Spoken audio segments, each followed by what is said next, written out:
मैं राधिका शर्मा आप सभी का वेलकम करती हूँ हमारे अमेजिंग से प्लेटफॉर्म मैट पे। सो इन दिस पर्टिकुलर सेशन बेटा हम लोग सीबीएसई सैम्पल पेपर डिस्कस करने जा रहे हैं which is like compulsion before the board exam. So मेरे साथ इस सेशन में बने रहिए, पूरा सैम्पल पेपर सॉल्व करके जाएंगे एंड शुरू करते हैं बिना किसी टाइम वेस्ट के ये सेशन। तो सबसे पहले देखो, सेक्शन ए में आपके क्या होते हैं, एमसीक्यूज होते हैं। कितने होते हैं? 16, 1 मार्क्स के। फिर सेक्शन बी में 5 शॉर्ट आंसर टाइप क्वेश्चन है 2 मार्क्स के, 7 शॉर्ट आंसर 3 के, डी में 2 केस बेस्ड क्वेश्चंस है, ई में 3 लॉन्ग आंसर टाइप क्वेश्चंस है। तो शुरू कर देते हैं जल्दी से हम लोग अपना एमसीक्यू वाला पार्ट। तो देखो बेटा, सबसे पहले हमें क्या बोल रखा है फर्स्ट क्वेश्चन में कि एमोनोलिसिस जब आप करवाओगे इथाइल क्लोराइड की, ethyl chloride is C2H5Cl plus followed by amine so formed with 1 mole of methyl chloride। पहले एमोनोलिसिस करा लो इथाइल क्लोराइड की, क्या बन जाएगा अपने पास? C2H5NH। अब कह रहा है कि ये जो आपके पास एमाइन बनी है इसको आप रिएक्ट करवा दीजिए 1 मोल मिथाइल क्लोराइड के साथ। 1 मोल मिथाइल क्लोराइड के साथ आपको पता है जब ये रिएक्शन करेगा तो हमारे पास क्या बन जाएगा? C2H5NH now this is a 2 degree amine. अब जरा ऑप्शंस चेक कर लें क्या क्या लिखे हैं इसके लिए। कह रहा है reacts with Hinsberg reagent. Hinsberg reagent is benzene sulfonyl chloride. तो कह रहा है क्या बना देगा ऐसा प्रोडक्ट जो सॉल्युबल है अल्कली में। भाई जब ये हिंसबर्ग के साथ रिएक्ट करेगी तो जो भी कॉम्प्लेक्स बनेगा उसके पास एक भी H नहीं बचेगा, वो तुम्हारा सॉल्युबल ही नहीं होगा अल्कली में। तो ये ऑप्शन तो गलत हो गया। कह रहा है on reaction with nitrous acid produce nitrogen gas, तो सेकेंडरी अमाइन रिएक्ट नहीं करेगी। Reacts with benzene sulfonyl chloride, Hinsberg के साथ रिएक्ट करने के बाद product that is insoluble in alkali, मैंने आपको अभी बताया इनसॉल्युबल होगा। अब अगला तो does not react with Hinsberg, ये गलत है। Which one of the following is highest following has highest dipole moment? तो ये सारे अल्काइल हैलाइड्स दे रखे हैं बेटा। एनसीईआरटी में डाइपोल मोमेंट के डेटाज हैं, ज्यादा लर्न नहीं करना है आपको, डेटास को लर्न नहीं करना, बट आप ऑर्डर ध्यान रखोगे कि हमें लगता है कि CH3F का डाइपोल मोमेंट ज्यादा होना चाहिए था, बट होता किसका है सबसे ज्यादा? CH3Cl का, क्योंकि dipole moment is the product of Q into D। तो यहाँ पे डिस्टेंस डोमिनेटिंग हो गया, तो that's why this. Match the properties given in column 1 with metals. Okay, अब देखो ये कुछ हमें मेटल दे रखे हैं, सीरियम, ल्यूटीशियम, क्यूरियम।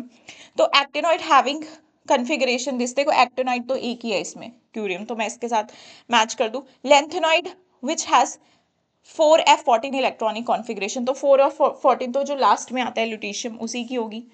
फिर कह रहा है lanthanoid which has +4 oxidation state, तो पता है भाई हमें सीरियम 58 है, 4 दे देगा, अपने इलेक्ट्रॉन +4 में जाएगा तो stable noble gas configuration achieve कर लेगा। तो ये भी सिंपल था, मैच द फॉलोइंग। इसकी थिकनेस थोड़ी कम कर लूँ ना मैं। कह रहा है तुमसे नेक्स्ट, अच्छा ये मैच द फॉलोइंग का देखो मैच कर देना, मैंने वहां पे मैच कर दिए। अब तुम्हारे पास आ गया next question, showing study the graph showing study the graph showing the boiling points of bromo alkanes and identify the compounds. Bromo alkanes कौन कौन से दे रखे हैं? ये हैं ऑप्शंस में दे रखे हैं तुम्हारे पास। क्या क्या दे दिया? ब्रोमो मीथेन, तो भाई ब्रोमो मीथेन तुम्हारा ये है। उसके बाद दिया 2 ब्रोमो ब्यूटेन, ऐसे बना रही हूँ मैं फटाफट से, है ना, जरूरी नहीं हाइड्रोजन के साथ तुम वैलेंसी पूरी कर सकते हो। फिर है 3, इस पे क्यों कितना टाइम वेस्ट नहीं करना है, MCQ है। 3 तुम्हें दिया है 1 ब्रोमो ब्यूटेन, अब फर्स्ट पोजीशन पे ब्रोमो लगा दो। फिर तुम्हें दिया है 2 ब्रोमो प्रोप है ना, मिथाइल प्रोपेन, 2 पे ब्रोमीन, 2 पे तुम्हारा मिथाइल। चलो इसकी कर दी। अब कह रहा है कि तुम इसे क्या करो, boiling point study graph shows, क्या बोला है इसने, आइडेंटिफाई द कंपाउंड्स। अच्छा इन्हें आइडेंटिफाई करना है 1 2 3। तो देखो सबसे कम बॉइलिंग पॉइंट किसका होगा? सबसे, जैसे जैसे मास बढ़ता है बॉइलिंग पॉइंट बढ़ता है, तो सबसे छोटा तो यहाँ पे CH3Br है, तो this is your bromo methane.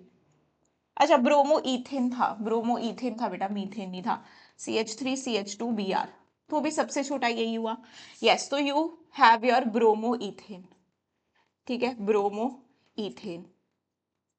उसके बाद देखो सेकंड नंबर पे कौन सा आ जाएगा भाई, जिसमें ज्यादा ब्रांचिंग, उसका बॉइलिंग पॉइंट कम, सरफेस एरिया कम हो जाता है, अट्रैक्शन कम हो जाती है। तो तुम्हारे पास बॉइलिंग पॉइंट सबसे कम आ गया ये लास्ट वाले का, सॉरी क्या है यहाँ पे, ये है ना लास्ट वाला तुम्हारा 2 ब्रोमो, मतलब इसको मैं ऐसे लिख देती हूँ यार, नाम लिखने में ज्यादा टाइम लगेगा।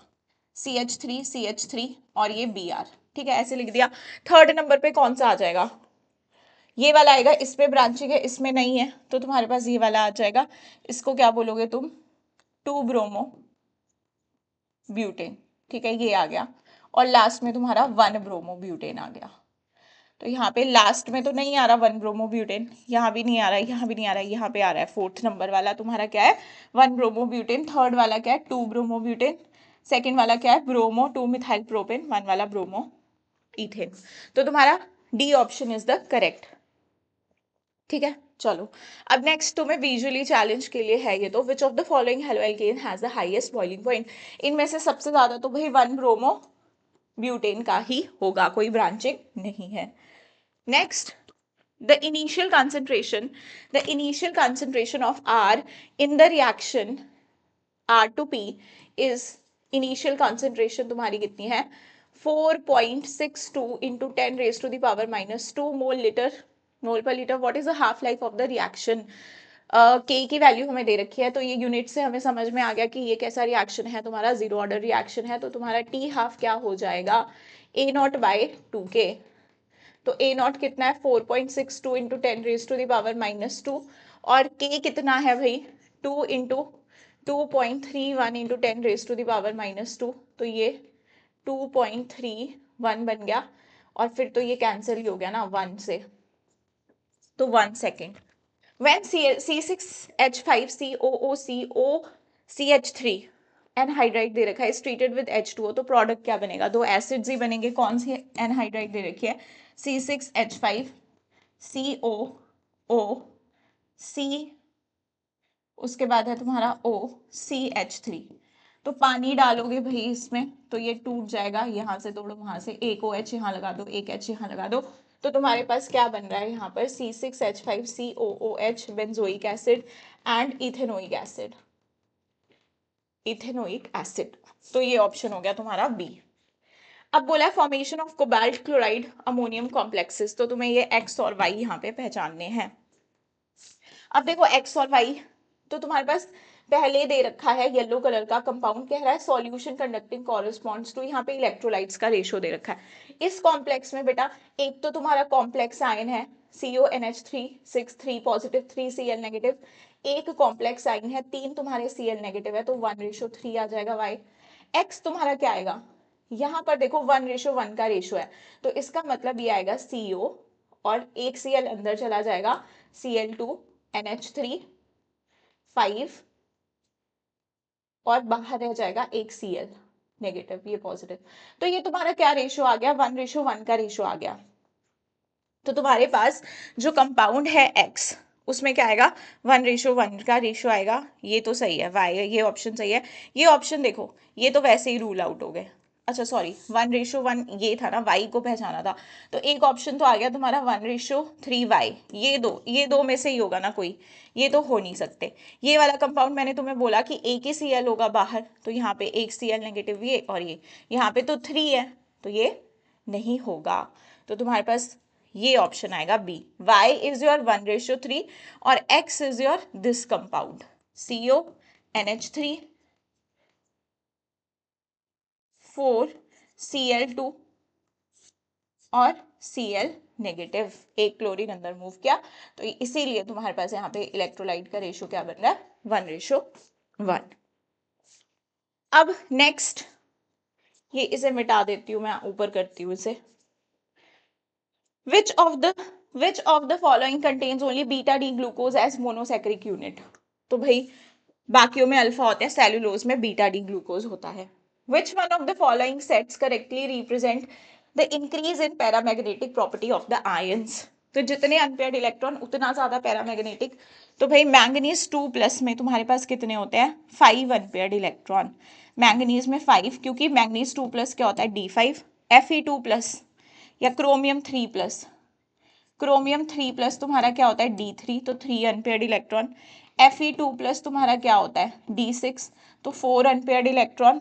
और तुम्हारा टाइटेनियम 3+ में एक अनपेयर्ड इलेक्ट्रॉन होगा, 22 ना, 3 गए तो एक बचा, तो तुम्हारा ये D1 कॉन्फ़िगरेशन 1। अब यहाँ पर तुम्हारे पास आ जाएगा ये मैंगनीज में सबसे ज्यादा, फिर आयरन में, फिर क्रोमियम में, फिर टाइटेनियम में 3, टाइटेनियम में T3 पॉजिटिव में एक, मतलब डी ऑप्शन। ओ सॉरी बेटा। Next,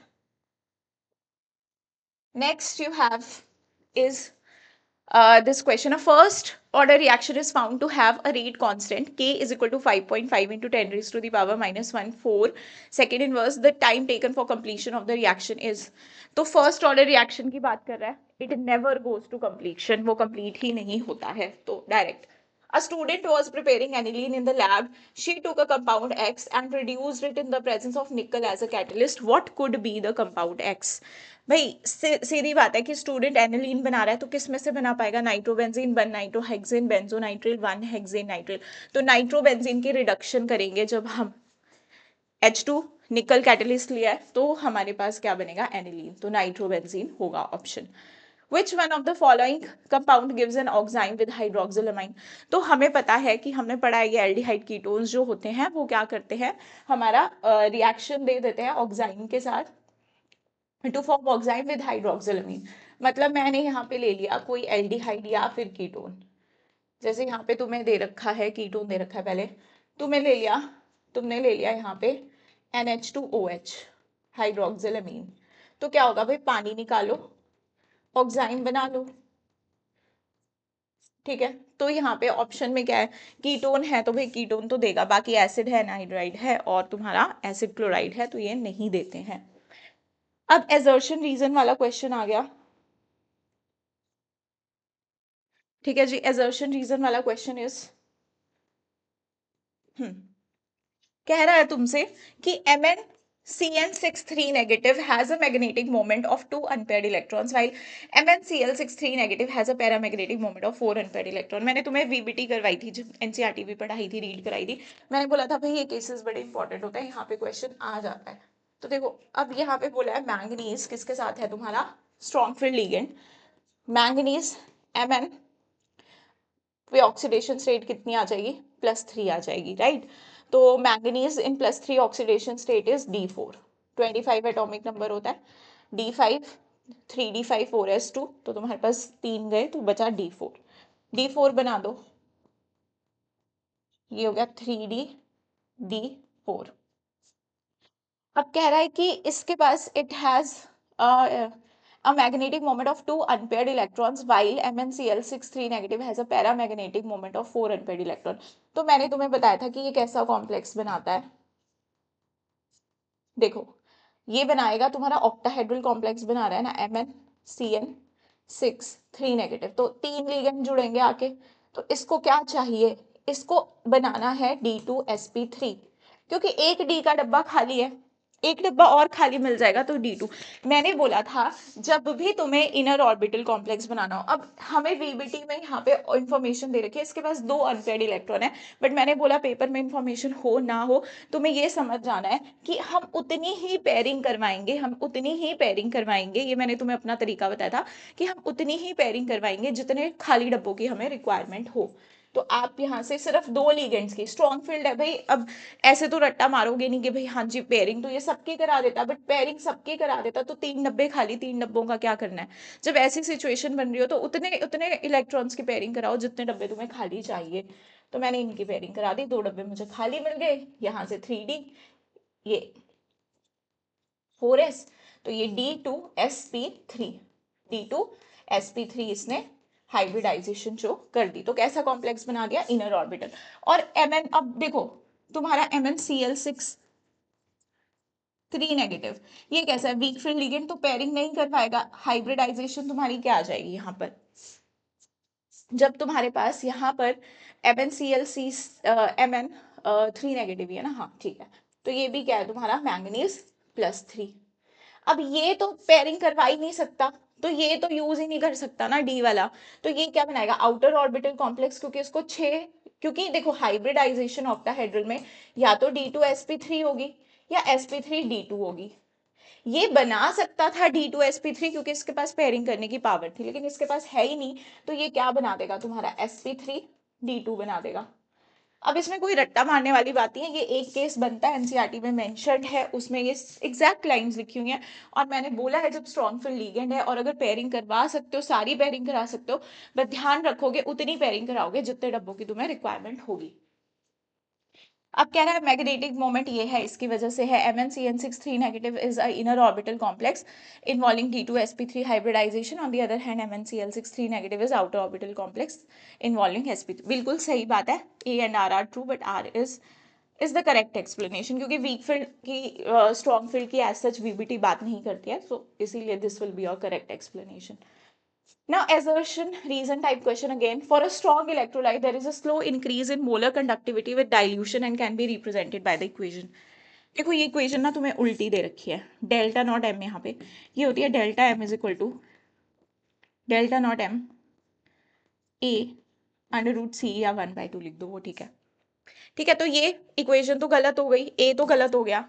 reason, the value of the constant A for NaCl CaCl2 and MgSO4 in a given solvent at a given temperature is different. हाँ जी, तो सबके लिए डिफरेंट होती है, तो A is false but R is true. ठीक है, ये हमारा सही हो गया यहाँ तक।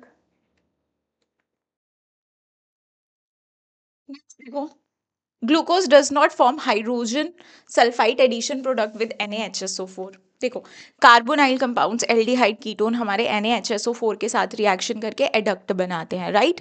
ग्लूकोज क्यों नहीं बनाता? क्योंकि इसके लिए हमें फ्री एल्डिहाइड या कीटोनिक ग्रुप की रिक्वायरमेंट होती है, और ग्लूकोज में यहाँ पर हमारे पास because it exist as 6 membered ring, तो इसमें क्या होता है, एल्डिहाइड ग्रुप फ्री नहीं होता है, तो ये ऑब्वियसली इसके साथ एडक्ट नहीं बनाएगा। बट रीजन में इन्होंने ये लिखा है glucose exist in 6 membered cyclic ring structure called pyranose ring, लेकिन उसने ये नहीं लिखा कि इसके पास फ्री एल्डिहाइड ग्रुप नहीं होता है। तो हमारा एजर्शन ए तो सही है, एंड आर भी करेक्ट है, लेकिन not the correct explanation of A, तो ऑप्शन नंबर बी हमारा सही हो जाए। और सॉरी, मैंने ऊपर टिक लगाना था, यहाँ पे ये वाला ऑप्शन करेक्ट हो जाएगा।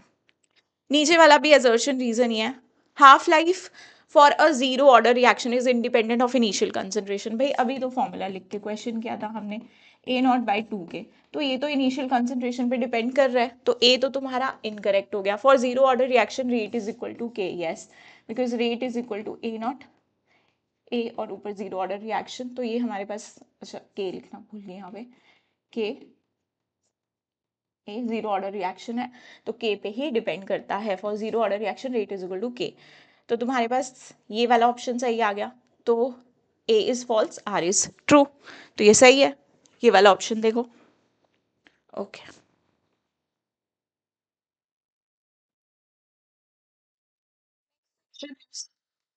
B section, it has 5 questions with internal choice in one question. Okay, तो देखो 2 मार्क्स का है, तो उस अकॉर्डिंग ही तुम आंसर लिखोगे। इसे ऊपर करते हैं अब। ओके, कह रहा है nitrogen gas is soluble in water at temperature 293 kelvin. So 293 kelvin पे कह रहा है नाइट्रोजन गैस सॉल्युबल है, the value of KH is 76.48 kilo bar. 293 पे तुम्हारा KH का वैल्यू तुमको दे रखा है 76.48 kilo bar. How would solubility of nitrogen vary, increase, decrease और remain the same at temperature 293, above 293, ठीक है, above वर्ड मत भूलना। If value of KH rises to, KH अब कितना हो गया तुम्हारा 88.8 किलो बार। तो हमें पता है कि आप बोल रहे हो कि टेम्परेचर बढ़ रहा है, KH भी बढ़ रहा है, और हमें पता है कि partial pressure of gas is equal to KH into solubility. Solubility x mole fraction से रिप्रेजेंट करें P/KH, तो दोनों कैसे हैं, इनवर्सली रिलेटेड हैं। तो अगर KH बढ़ रहा है तो तुम्हारी सॉल्युबिलिटी घटेगी, तो सॉल्युबिलिटी विल डिक्रीज।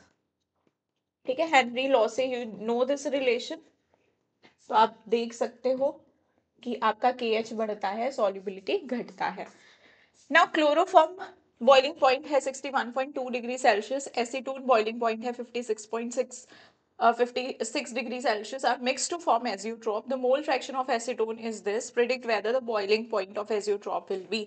तो सबसे पहले तो देखो यार, क्लोरोफॉर्म और एसीटोन जो है ये क्या, इनमें हाइड्रोजन बॉन्डिंग होती है आपस में, ये नेगेटिव डेविएशन शो करते हैं राउल्ट्स लॉ से, नेगेटिव डेविएशन शो करते हैं।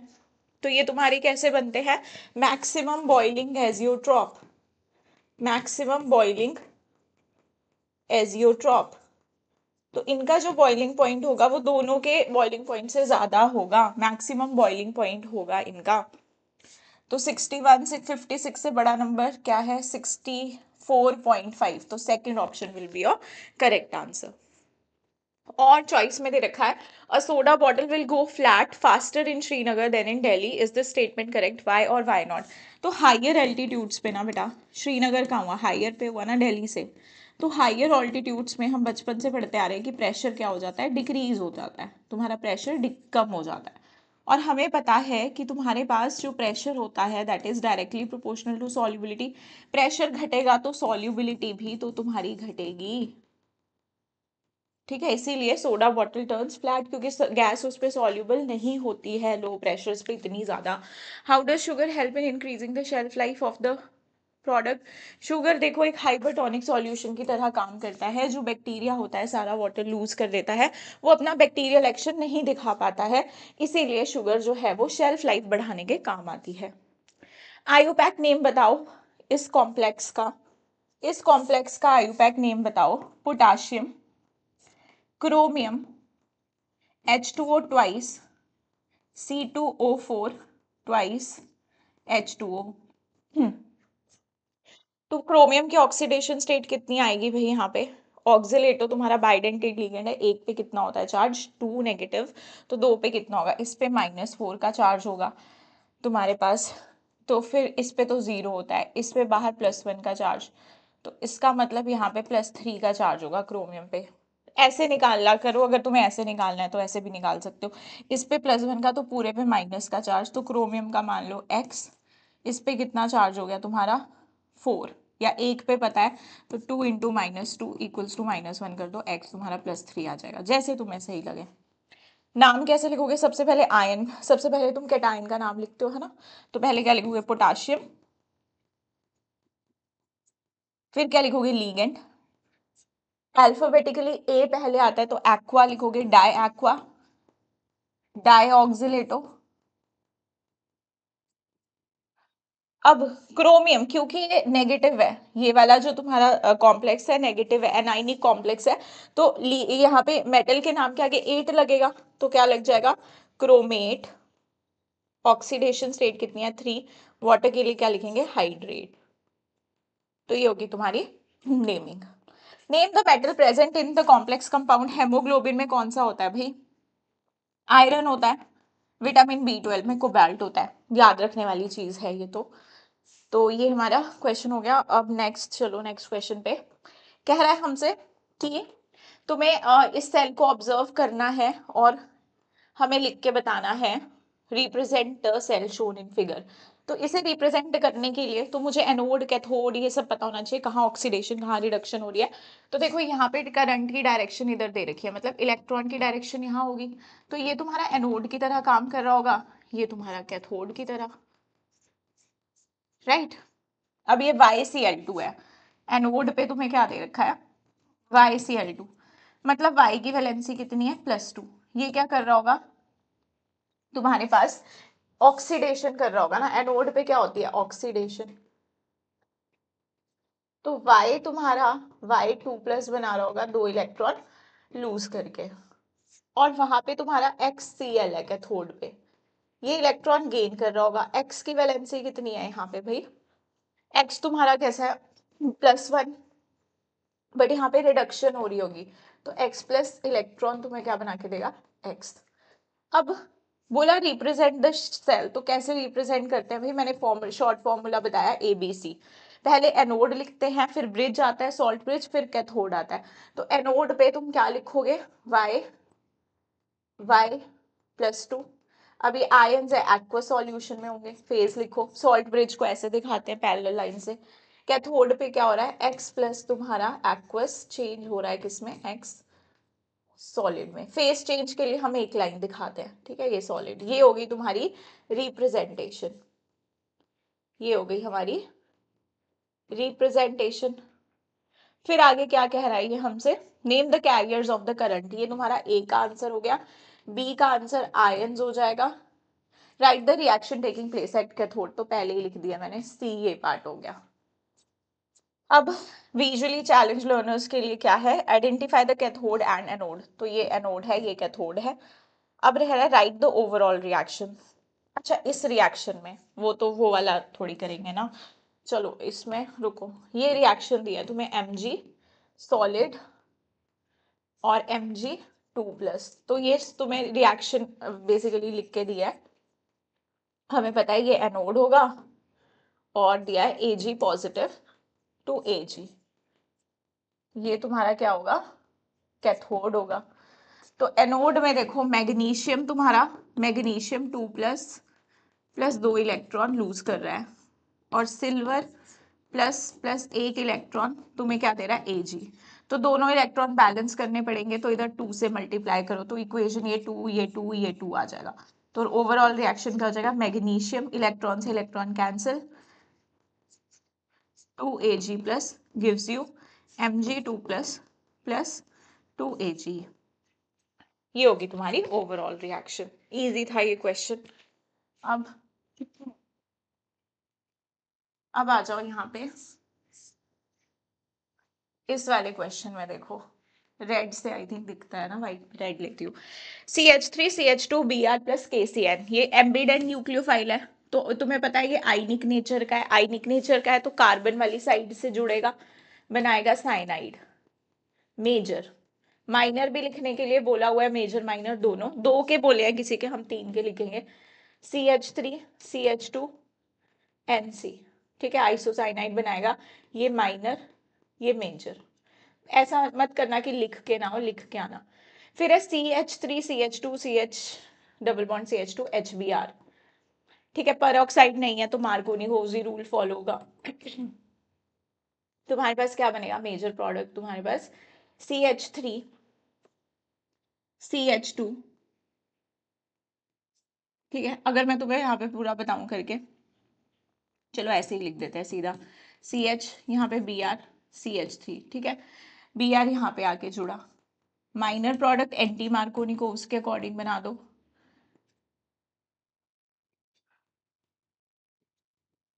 ये तुम्हारा माइनर होगा, ठीक है।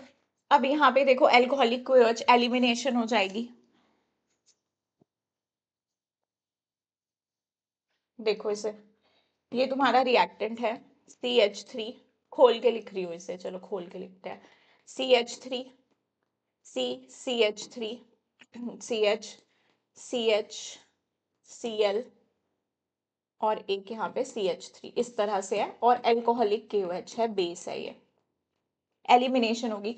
अब बीटा हाइड्रोजन यहाँ भी है यहाँ भी है, एक बार तुमने निकाला यहाँ से, जब तुम बीटा हाइड्रोजन यहाँ से निकालोगे तो तुम्हारे पास इधर बॉन्ड बनेगा और ये Cl लीव करेगा, तो एक एल्कीन तुम्हारी कैसी बनेगी,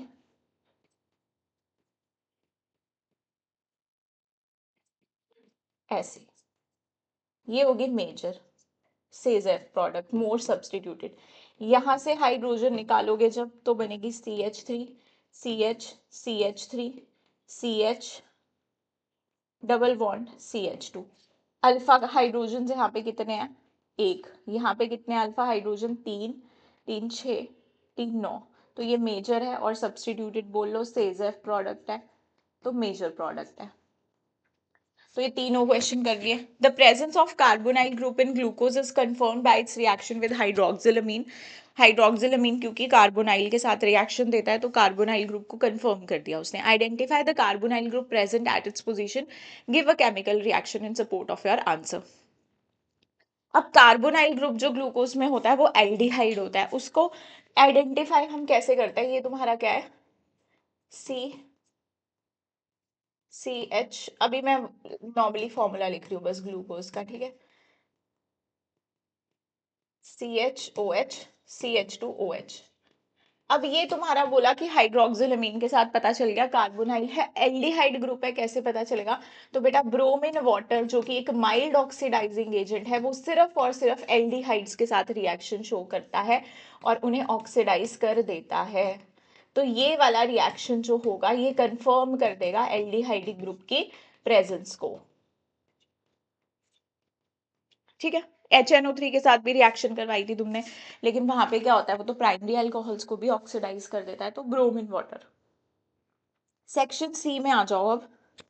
सेक्शन सी में है write down the reaction occurring on two inert electrodes when electrolysis of copper chloride is done. अगर मैं कॉपर क्लोराइड की इलेक्ट्रोलिसिस करवा रही हूँ, कॉपर क्लोराइड की इलेक्ट्रोलिसिस करा रही हूँ, तो मेरे पास क्या होंगे, कॉपर 2+ और Cl नेगेटिव आयंस हो गए।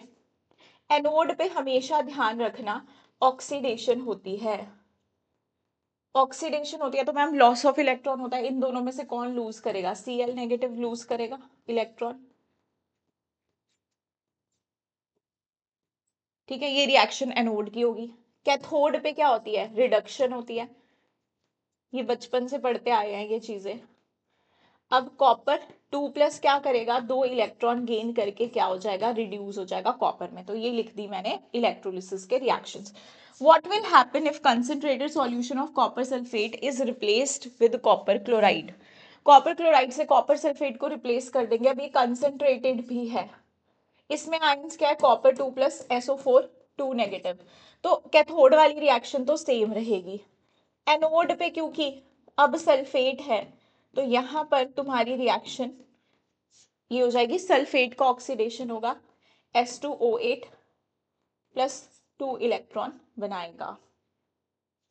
ठीक है जी, ये चीज होगी। अब next question, right an expression for the molar conductivity of aluminium sulphate eight infinite dilution. तो ये तो बहुत ही सिंपल है, लैम्डा नॉट Al2SO4 थ्राइस।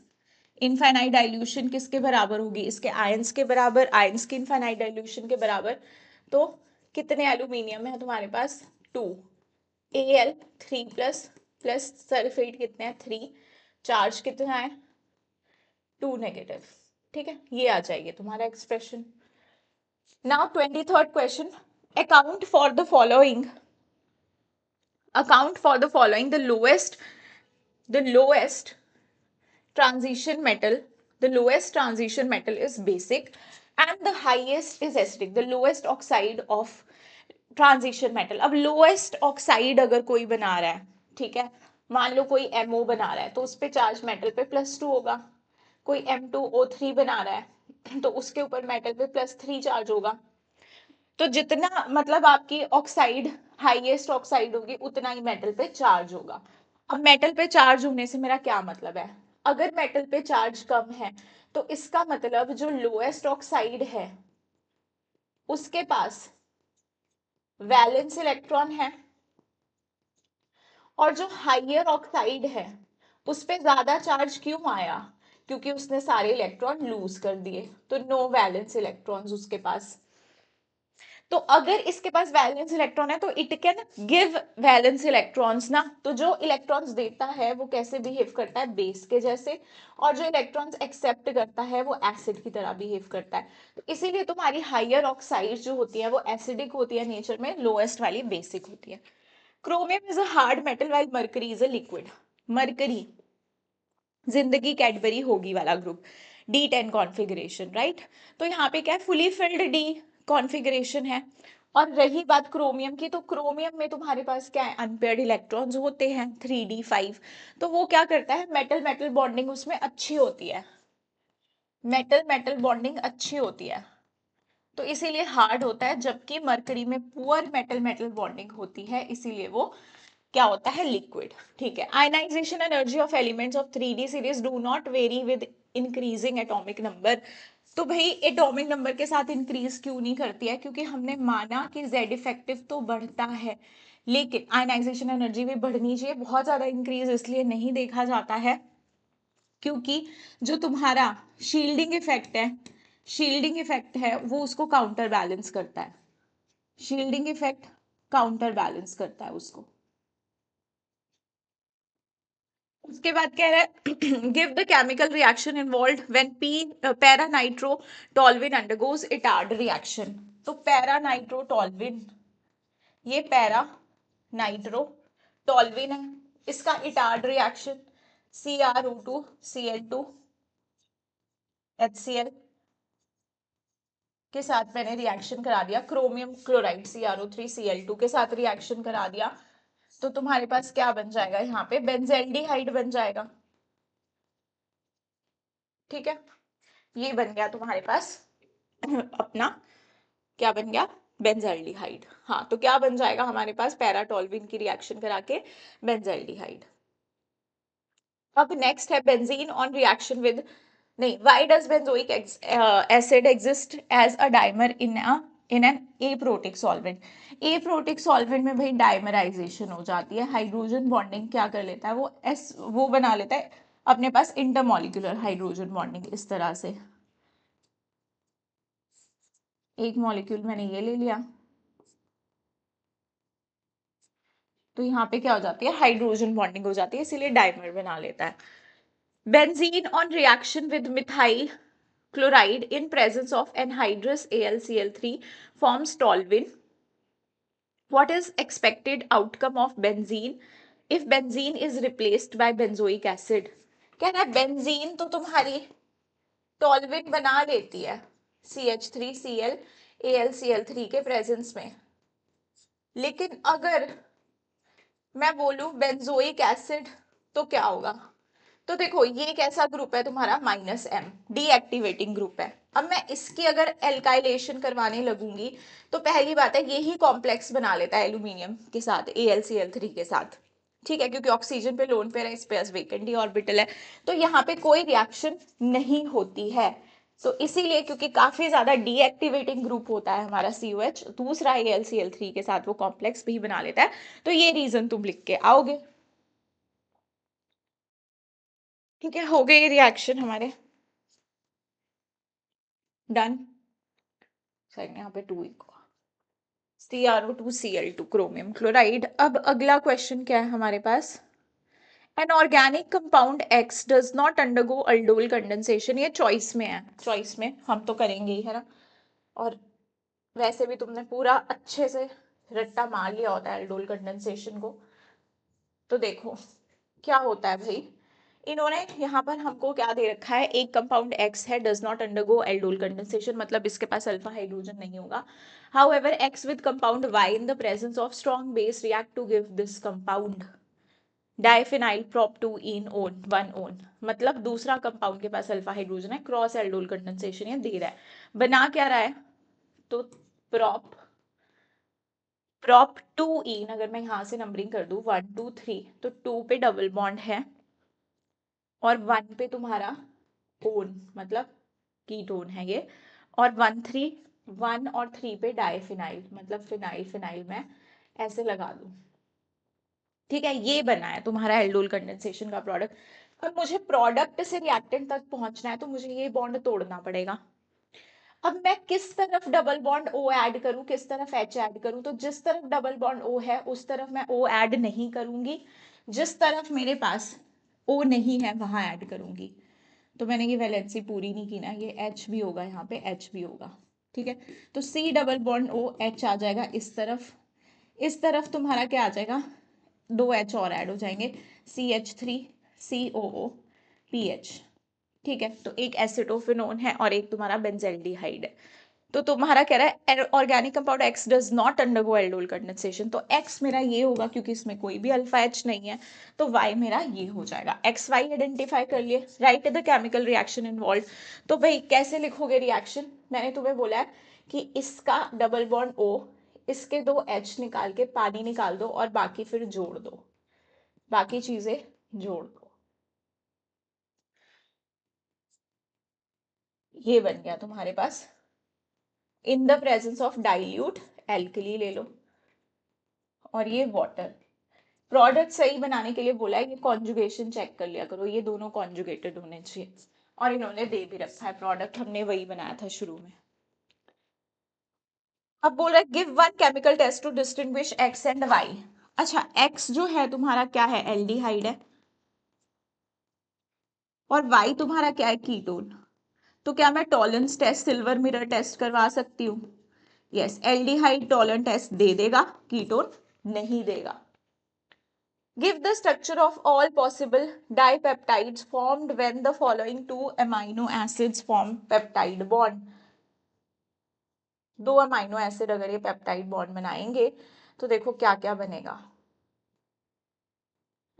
आपके पास है एलानीन और ग्लाइसिन, तो एक बार मैं क्या करती हूँ, एलानीन को पहले लिख देती हूँ, फिर मैं ग्लाइसिन को लिख देती हूँ, और यहां से मुझे क्या करना है, पानी निकालना है। पानी निकाल दो, यहाँ पे H2O निकालना है, ध्यान रहे। ठीक है, तो तुम्हारे पास क्या बन जाएगा, CH3 NH2 NH, ये बन गया तुम्हारा पेप्टाइड बॉन्ड। तो एक बार तो तुम ये बना सकते हो, एक बार तुम क्या करो कि ग्लाइसिन को पहले लिख दो, ग्लाइसिन को पहले लिख दो और एलेनिन को बाद में लिख दो, इस तरह से, और फिर पानी निकाल दो। ठीक है, तो तुम्हारा पेप्टाइड बॉन्ड ये वाला, तो इस तरह से हम क्या कर सकते हैं, दो डाइपेप्टाइड्स बना सकते हैं, एक ये बन जाएगा एक ये। अब कह रहा है keratin and myosin are few examples of proteins present in human body, identify which type of protein is keratin and insulin and differentiate between them based on their physical properties. तो भाई केराटिन तुम्हारा कौन सा होता है, fibrous होता है, fibrous होता है, हमारे बालों में भी होता है केराटिन। इंसुलिन तुम्हारा ग्लोब्यूलर होता है, बोला है differentiate between them based on their physical properties. तो ये कैसा होता है, पैरेलल, इसके जो होता है इसकी जो चेन्स होती हैं वो पैरेलल होती है फाइब्रस में, और इसमें कॉइल्ड होता है, सब कुछ कॉइल्ड होता है। और ये तुम्हारा कैसा होता है, वाटर इनसॉल्युबल, और ग्लोब्यूलर तुम्हारा क्या होता है, वाटर सॉल्युबल। ठीक है, तो ये हो गया अपना क्वेश्चन। अब देखो अगला क्वेश्चन आ गया, कह रहा है Neeta was experimenting in the lab, थोड़ा सा इसे बड़ा कर देते हैं, हाँ अब ठीक है।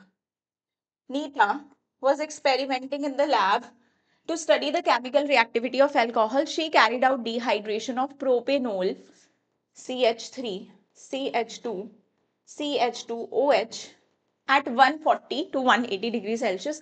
Different products were obtained. ये तुमने कहाँ पढ़ा है, ईथर वाले चैप्टर में, अल्कोहल फिनोल एंड ईथर वाले में। एक बार कर रही है 140 डिग्री सेल्सियस पे, एक बार कर रही है 180। तो मैंने बोला था जब 150 से कम टेम्परेचर होता है तो तुम्हारा कौन सा रिएक्शन होगा, न्यूक्लियोफिलिक सब्सटीट्यूशन, और अगर टेम्परेचर ज्यादा होता है तो एलिमिनेशन होगा। तो यहाँ पर क्या हो जाएगी तुम्हारी, बायोमोलिकुलर डिहाइड्रेशन, और ईथर बन जाएगा, ईथर बन जाएगा। यहाँ पर दो मॉलिक्यूल से पानी निकालो, और यहाँ सिंगल मॉलिक्यूल से पानी निकाल दो, H यहाँ से, H यहाँ से, OH यहाँ से, तो तुम्हारे पास क्या बन जाएगी, एल्कीन। ये रिएक्शन होगा। ठीक है, अब तुम्हें पता है मेजर माइनर करने के लिए यहाँ ये लिख देना, यहाँ ये लिख देना। मेजर 140 पे ये होगा और 180 पे यही होगा, right. Various isomeric haloalkanes with general formula C4H9Cl undergo hydrolysis reaction. Among them, compound A is most reactive through SN1 mechanism. Identify A citing the reason for your answer. Write the mechanism of the reaction.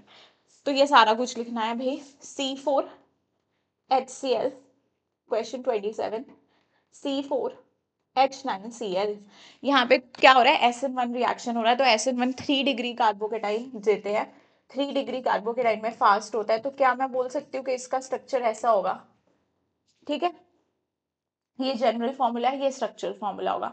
अब water के साथ reaction करवा रहे हैं, weak nucleophile है, solvent ही act कर रहा है न्यूक्लियोफाइल जैसे। तुम्हारे पास क्या रिएक्शन हो रहा है, SN1 रिएक्शन तो ये हो रही है। मैकेनिज्म कैसे लिखोगे भाई, मैकेनिज्म 2 स्टेप मैकेनिज्म होगा। पहले में तो सॉल्वेंट के प्रेजेंस में सॉल्वोलिसिस हो जाएगी, पहला स्टेप तुम्हारा होगा सॉल्वोलिसिस बोल लो या आयनाइजेशन बोल लो।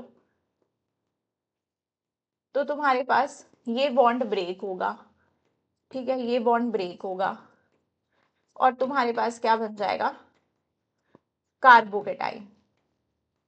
अब ये इस पे वापस अटैक नहीं करेगा क्योंकि इसको वाटर सॉल्वेट कर चुका होगा। सेकेंड स्टेप में तुम्हारा जो कैटाइन होगा उस पे तुम्हारा सॉल्वेंट ही अटैक करेगा, वाटर अटैक करेगा और OH बन के चिपकेगा। अटैक ऑफ न्यूक्लियोफाइल दिखाओगे तुम सेकेंड स्टेप, ऐसे मैकेनिज्म दिखा देना। अब ये बोल देना कि ऐसे मैकेनिज्म से इसलिए जा रहा है क्योंकि 3 डिग्री कार्बोकेटाइन यहाँ पे स्टेबल बन रहा है। अब 28th क्वेश्चन भी कर लेते हैं। 28th क्वेश्चन में देखो एक न्यूमेरिकल है, तुम्हें बोला है the equilibrium constant of the cell reaction is this, calculate standard EMF। तो क्या फॉर्मूला हो जाएगा भाई ई नॉट सेल का, 0.59 0.059 by n log Kc। n कैसे निकालते हैं, change in number of electrons कितना हो रहा है, 10 + 4 से +2 में जा रहा है, 2 का चेंज। एल्यूमिनियम 0 से +3 में जा रहा है, 3 का चेंज। बराबर करने के लिए क्या करूंगी, इसे 2 से मल्टीप्लाई करूंगी, इसे 3 से, इसे 3 से, इसे 2 से, फिर यहाँ 2 यहाँ पे 3, तो 6 हो गया। नंबर ऑफ इलेक्ट्रॉन क्या होने चाहिए, बराबर। तो 0.059 अपॉन 6, लॉग Kc कितना दे रखा है, 4.617 इंटू, एक मिनट, ये Kc दे रखा है ना, लॉग Kc, ये Kc है और इन्होंने लॉग Kc की वैल्यू भी दे रखी है, तो मैं डायरेक्ट लॉग Kc की वैल्यू लिख दूं, दैट इज 184.664, मतलब 1 पॉइंट यहाँ तक ले लो भाई, सॉल्व भी तो करना है। इसको ले लो 0.06, ठीक है, फिर इसे 0.01 ही ले लोगे, बट ये कैलकुलेशन देख लो तुम्हारे पे है, इसे कैलकुलेट कर दोगे तो 2 से गया 3 और यहाँ पे भी जाएगा और 0.3, ठीक है, ये जाएगा तुम्हारा 3 से आ जाएगा कुछ 307, कुछ आ जाएगा, पॉइंट भी है 30.7 कुछ लग जाएगा, ठीक है। अब इसको तुम मल्टीप्लाई करके देख सकते हो, ये तुम्हारा कुछ 1.8 के अप्रॉक्स आ जाएगा, ठीक है। ई नॉट सेल आ जाएगा तुम्हारा कुछ 1.8 के अप्रॉक्स। अब बोला है what will be the E naught of the half cell, तो E naught of the half cell निकालनी है, तो कैसे निकालते हो तुम भाई, E cathode minus E anode. Cathode क्या है इस रिएक्शन में, तुम्हारे पास Al3 पॉजिटिव Al की निकालनी है, ठीक है, मतलब तुम्हें ई कैथोड निकालनी है, और ई एनोड तुम्हें दे रखी है SN4+2 SN+2, अच्छा सॉरी, तुम्हें बोला what will be the E naught of Al3+2 aluminium, ठीक है जी। हमें क्या इस ये निकालना है, और हमें क्या दे रखा है, हाफ सेल, हाफ सेल दे रखा है हमको किसका, SN4+ से SN+2, ठीक है, ये भी रिड्यूस हो रहा है, ये भी रिड्यूस हो रहा है, तो हम लोग क्या कर लेते हैं, अपना कैथोड माइनस एनोड कर लेते हैं फॉर्मूले में, या फिर हम इस फॉर्मूले को मॉडिफाई भी कर सकते हैं, देखो कैसे, इसे में ही देखो, सॉरी, इसे में ही देख लो क्या है हमारे पास, इनमें से मुझे SRP दिया ना, ठीक है, इसका भी मुझे क्या दिया हुआ है, SRP निकालना, ये भी रिडक्शन हो रही है, ये भी रिडक्शन हो रही है, तो मुझे SRP गिवन है, तो मुझे ये पता है कि कैथोड मेरा टिन ही बनेगा, है ना, तो मैं इसको रख देती हूँ कैथोड पे, मेरे पास क्या आ जाएगा, SN4+SN+2 माइनस, और यहाँ पे ई एल्यूमिनियम 3+ एल्यूमिनियम, तो ई नॉट सेल मैंने अभी अभी निकाला था, हाँ जी 1.8 समथिंग आएगा, ठीक है। अब यहाँ पे 1.8, और ये टिन का मेरे को कितना दे रखा है 0.15, और ये minus E not Al,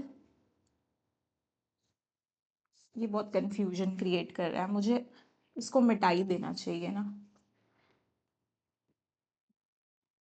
E not हाँ Al3 प्लस से Al E, ठीक है।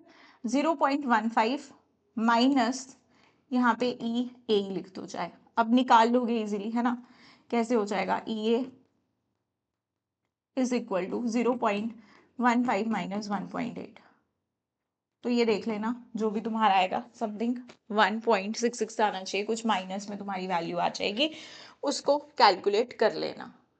अब नेक्स्ट तुम्हारे पास आ जाएगा सेक्शन डी, ठीक है। तो सेक्शन डी में हमारे पास क्या है, केस बेस्ड क्वेश्चंस है भाई।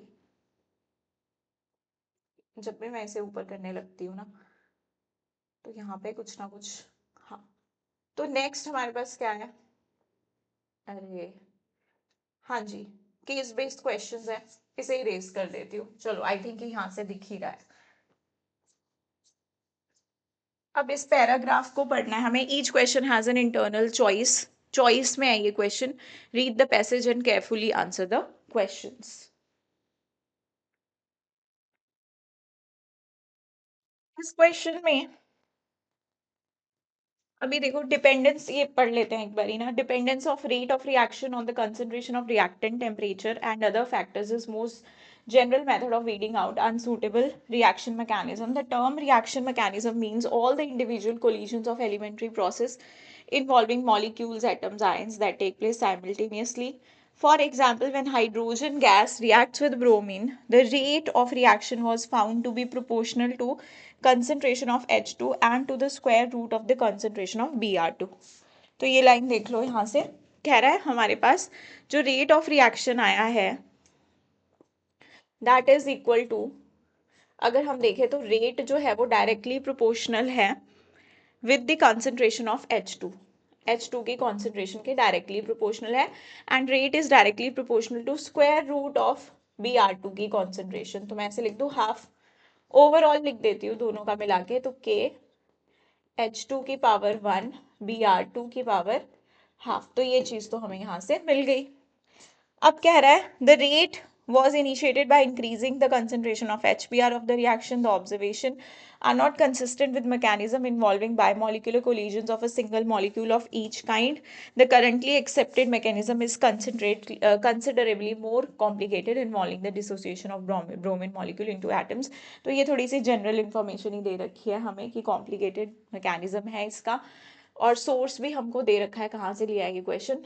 अब कह रहा है इन क्वेश्चंस को प्रिडिक्ट करो, predict the expression for the rate of reaction and order of the reaction.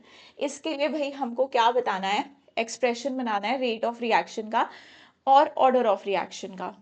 तो हमने अभी अभी देखा ना, रेट जो आया था वो तुम्हारा किसके बराबर उन्होंने बोला था, H की पावर हाइड्रोजन की पावर 1 और ब्रोमीन की पावर कितनी आई थी हमारे पास 1/2, ठीक है। अब कह रहा है हमें कि हमें फाइंड आउट करना है ऑर्डर भी, रिएक्शन का ऑर्डर फाइंड आउट कर सकते हैं हम लोग, कितना है ऑर्डर, 1 + 1/2, 3/2 आ गया वही ऑर्डर, n की वैल्यू हमारी कितनी आ गई 3/2। अब कह रहा है what are the units of rate constant for the above reaction. तो देखो मैंने एक एक्सप्रेशन बताया है क्लास में, मैं बताती हूँ जनरली कि जब भी रेट कांस्टेंट का एक्सप्रेशन निकालना हो, हमें के की वैल्यू निकालनी हो, तो हम लोग क्या कर सकते हैं, यहाँ पे हमसे पूछे हुए हैं यूनिट्स पूछे हुए हैं रेट कांस्टेंट के, तो उसके लिए मैंने एक ईजी मेथड बताया कि कंसंट्रेशन पावर 1 - n, n क्या है तुम्हारा ऑर्डर है T इनवर्स। कंसंट्रेशन सबको पता है क्या होती है, मोल पर लीटर, 1 n कितना है 3/2 टाइम सेकेंड इनवर्स। तो यहां से 1 - 3/2 ये कितना आ जाएगा तुम्हारा -1/2 सेकेंड इनवर्स, तो ये आ गया मोल, अंदर मल्टीप्लाई किया -1/2, लीटर डिनोमिनेटर में है तो लीटर के साथ पावर पॉजिटिव हो जाएगी सेकेंड इनवर्स, तो ये तुम्हारे के यूनिट्स आ जाएंगे, रेट कांस्टेंट के यूनिट्स आ जाएंगे। कह रहा है how will the rate of reaction be affected if the concentration of Br2 is tripled. अगर मैं तुम्हारी इसमें कंसंट्रेशन अगर Br2 की ट्रिपल कर देती हूँ, क्या कह रहा है ये मुझे कि इसकी कंसंट्रेशन आप ट्रिपल कर दो, फिर रेट कैसे अफेक्ट होगा, मैं इसे बाहर निकाल दूं, K 3 1/2 H2 Br2 हाफ। तो अब तुम्हारा रेट देखो 3, इसे मैं √3 लिख सकती हूँ, √k, और इस पूरे एक्सप्रेशन को क्या लिख सकती हूँ, अगर मैं इसे भी आगे लिख दूँ के 3 1/2 के, इस पूरे एक्सप्रेशन को, ये वही वाला रेट है अपना, इसे ये नया r डैश कर दिया, इसे पुराना वाला रेट, तो 3 1/2 √3 होता है, तो √3 टाइम्स दिस रेट हो जाएगा नया वाला रेट तुम्हारा। ठीक है, तो ये हो जाएगा, अगर ट्रिपल कर दोगे तो √3 हो जाएगा, √3 टाइम्स हो जाएगा तुम्हारा रेट। व्हाट और में अब अगला question, what change in the concentration of H2 will triple the rate of reaction. अगर मुझे इस रेट ऑफ रिएक्शन को ट्रिपल करना हो तो मुझे H2 के कॉन्सेंट्रेशन में क्या चेंज करना पड़ेगा भाई, H2 की पावर 1 है, तो अगर मैं इसकी कॉन्सेंट्रेशन 3 टाइम्स कर दूंगी, 3 को मैंने पहले ही बाहर लिख दिया, तो रेट भी तुम्हारा क्या हो जाएगा, 3 टाइम्स हो जाएगा ना, 3 टाइम्स हो जाएगा। अगर मैं इस, चलो ऐसे लिख देती हूँ, 3 टाइम्स कर देती हूँ, क्योंकि 3 की पावर 1 है, तो तुम्हारा रेट 3 टाइम्स कब होगा, जब तुम इसकी कॉन्सेंट्रेशन को 3 टाइम्स कर दोगे। ठीक है, ट्रिपल कब होगा, जब H2 की कॉन्सेंट्रेशन 3 टाइम्स हो जाएगी। Suppose a rate between A and B was experimentally found to be first order with respect to both A and B. So the rate equation, rate की equation ये दे रखी है तुम्हें, और ये तुम्हें दो मैकेनिज्म दे रखा है, which of these two mechanism is consistent with this experimental finding। अच्छा, हम रेट स्लो स्टेप से लिखते हैं, स्लो स्टेप ये है, तो इसके इससे रेट का एक्सप्रेशन लिखूंगी तो क्या आ जाएगा, k a की पावर 1। अब यहाँ पे स्लो स्टेप ये है, इससे मेरा रेट का एक्सप्रेशन क्या हो जाएगा, k a की पावर 1 b की पावर 1। तो ये वाली फाइंडिंग मेरी इससे मैच हो रही है, तो हमारा ये वाला मैकेनिज्म 2 जो है वो इससे मैच होगा इस फाइंडिंग से। ठीक है, तो ये सिंपल सा ही क्वेश्चन था, केस स्टडी क्वेश्चन। नेक्स्ट भी तुम्हारा केस स्टडी है। Okay, next case study question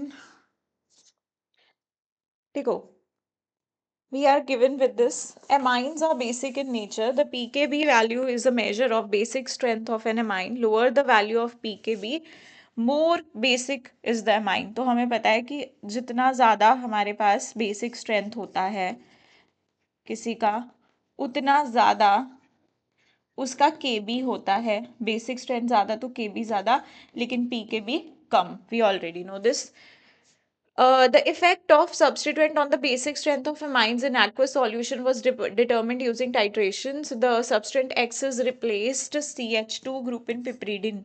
यहाँ से एक CH2 ग्रुप हटा के X लिखा गया है, पिपरीडिन बोलते हैं इसे। कंपाउंड 2 हमने लिया है प्रोपाइलमाइन, इसमें भी एक X हमने डाला है। अब X जो है उसे चेंज करते रहेंगे और देखेंगे क्या क्या इफेक्ट हमारे बेसिक स्ट्रेंथ पे होगा।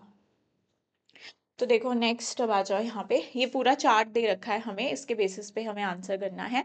तो जब आपका सब्स्टिट्यूएंट XCH2 है तो हमारा ये बन गया पिपरीडिन। जब तुम्हारा X यहाँ पे था ना, X जो कंपाउंड दिया था, तो जब NH है तो ये बन गया तुम्हारा, जब O है तो ये, इस तरह से हम सब्स्टिट्यूट करते गए हैं, और हमने देख रहे हैं कि इलेक्ट्रोनेगेटिविटी हम कैसे बढ़ा रहे हैं, नीचे की तरफ इलेक्ट्रोनेगेटिविटी बढ़ा रहे हैं, और हमारा पीके जो है वो कम हो रहा है, पीके जो है वो कम हो रहा है।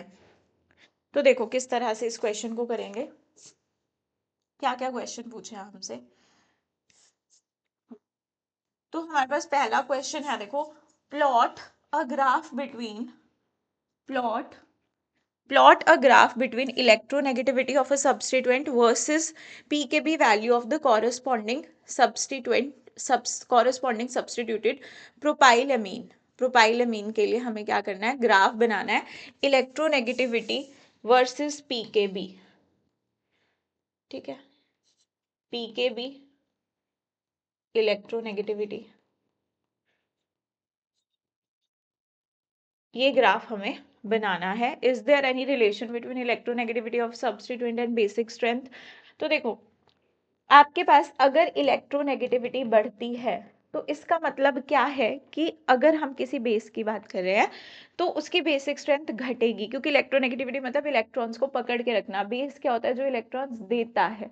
तो इलेक्ट्रोनेगेटिविटी बढ़ा रहे हैं तो कहीं ना कहीं इसकी बेसिक स्ट्रेंथ कम कर रहे हैं, के भी घट रहा है, और अगर के भी घट रहा है तो पी के भी बढ़ेगा तो इलेक्ट्रोनेगेटिविटी और पी के बी के बीच में जो प्लॉट है वो हमारा स्ट्रेट लाइन बनेगा। ठीक है, सही है ना मेरी आवाज? बिल्कुल। हाँ जी, पीकेबी बढ़ेगी और इलेक्ट्रोनेगेटिविटी के साथ पीकेबी का डायरेक्ट रिलेशन है, ये तो इजी है। और पूछा is there any relation between electronegativity of sub strength and basic strength? हाँ, तो वो मैंने आपको बता ही दिया कि बेसिक स्ट्रेंथ घटती है अगर इलेक्ट्रोनेगेटिविटी बढ़ती है। अब कह रहा है electronegativity of substituent C6H5CON is 3.7। What is the expected pKb value of this compound? कह रहा है हमसे कि C6H5CON में, इस वाले में हमारे पास जो इलेक्ट्रोनेगेटिविटी है वो 3.7 है, 3.7 है। तो हमें पूछ रहा है कि अगर हम लोग what is the expected pK a value of this compound, इसकी पीके वैल्यू एक्सपेक्टेड क्या होगी?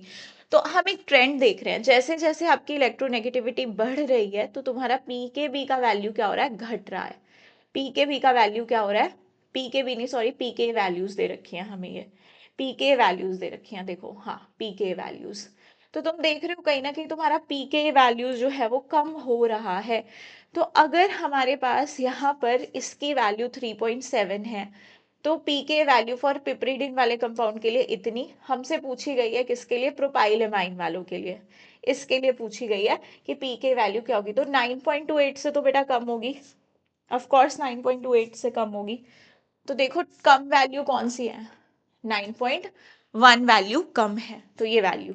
Now pK value of substituted piperidine formed with the substituent X is found to be 8.28. What is the expected electronegativity of X? हमें बोला है pK value जो है पिपरिडिन में तुम्हारी 8.28 मिली। 8.28 is close to 8.36।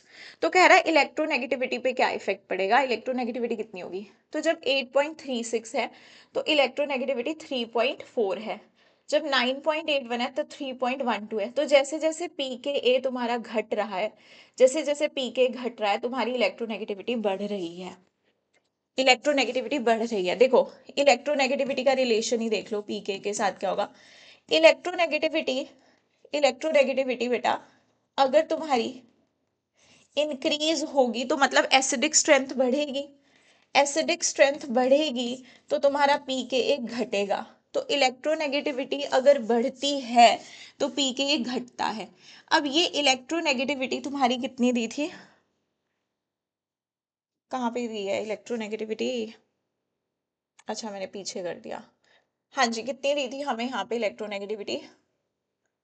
8 इलेक्ट्रोनेगेटिविटी पूछी है, pK value of substituent piperidine formed with the substituent X is found to be 8.28। PK दिया है, व्हाट इज एक्सपेक्टेड इलेक्ट्रोनेगेटिविटी पूछी है। पीके मुझे कितना दिया? 8.28 which is less than this. तो तुम्हारा पीके घटा है तो इलेक्ट्रोनेगेटिविटी बढ़ेगी, that will be more than 3.44। 3.44 से बड़ी वैल्यू कौन सी है? 3.5 है। तो 3.5 आंसर हो जाएगा। 3.8 नहीं हो सकता है, 3.8 नहीं हो सकता क्योंकि अगली वैल्यू देखो 3.2 है, राइट। और हमें जो वैल्यू दी है 9.81 है, हमें जो वैल्यू दी है वो इसके बीच में है, इसके बीच में। तो इलेक्ट्रोनेगेटिविटी भी इसके बीच में ही लाई करनी चाहिए। So this will be your 3.5। ठीक है। अब और में बोला गया what is the most suitable pK value, what is the most suitable pK value of substituted propylamine formed with substituent X with electronegativity 3। Electronegativity 3 दी है सब्स्टिट्यूटेड प्रोपाइलमीन के लिए, सूटेबल वैल्यू ऑफ पीके बताओ। तो हम फिर से चार्ट देखेंगे।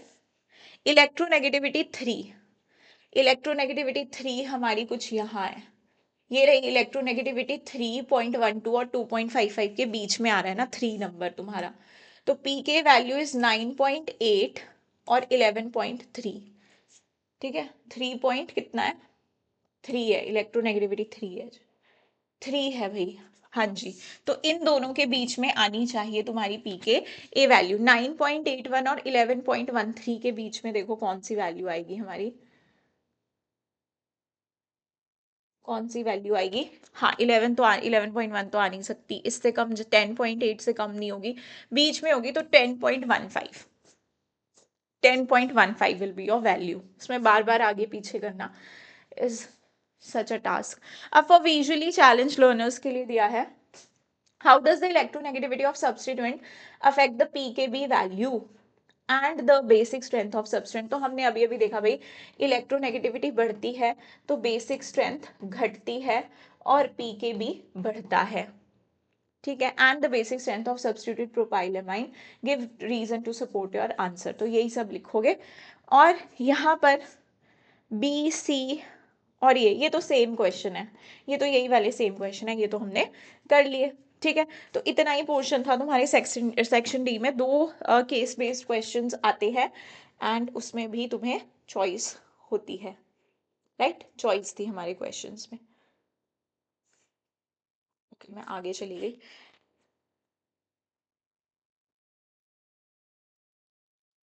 सेक्शन ए की बात करो. चलो अब तुम्हारे पास ये क्वेश्चन दे रखा है यहाँ पे. A purple coloured compound A, a purple colour compound A which is a strong oxidizing agent and used for bleaching of wool, cotton, silk and other textile fibers was added to each of the 3 test tubes along with H2SO4. It was followed by strong heating. तो strong oxidizing agent purple colour का KMnO4 की बात हो रही है हमारे पास. ये test tubes दे रखी है. इसमें ऑक्सैलिक एसिड, इसमें है लेड सल्फाइड, इसमें है KI. In which of the following test tubes A, B and C violet vapours are form. तो ये KI को ऑक्सीडाइज कर देगा I2 में, इसी के वॉयलेट वेपर्स बनते हैं. तो इसका मतलब A टेस्ट ट्यूब में the bubbles of gas evolve will extinguish a burning matchstick. Right the equation for each of the above. तो यहाँ पे CO2 निकलेगी, ये एक्सटिंग्विश कर देगी हमारी बर्निंग मैचस्टिक को. ऑक्सैलिक एसिड है तो वो किस में CO2 में चेंज हो जाता है. तो दोनों के लिए इक्वेशन बोली है. देखो जब हम लोग एसिडिक मीडियम में लेते हैं KMnO4 को तो ये +7 से +2 में जाता है.